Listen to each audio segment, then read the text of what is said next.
Pagiging labor ready ng mga kabataan prioridad ng Jumpstart Philippines. Alamin natin yan sa The Better News. Balitang mas maganda pa sa good news. DWIZ, The Better News. Pinalalakas ng Department of Labor and Employment o DOLE ang Jumpstart Philippines program upang mapabuti ang kakayahan ng mga kabataang Pilipino na makahanap ng trabaho.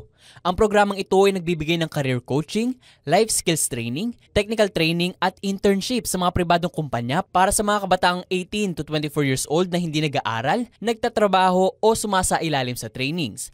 Noong 2023, natulungan ng DOLE ang humigit kumulang 181,126 na mga kabataan sa pamamagitan ng mga programang pang-empleyo, kabilang ang Jumpstart Philippines. Noong 2024, inilaan ang higit sa 46 million pesos para sa Jumpstart na naglalayong matulungan ng mga kabataang hindi nagtatrabaho at hindi nag-aaral.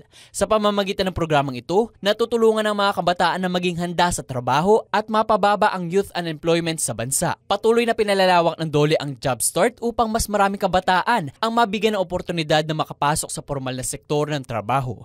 At yan ang balitang mas maganda pa sa good news. The Better News.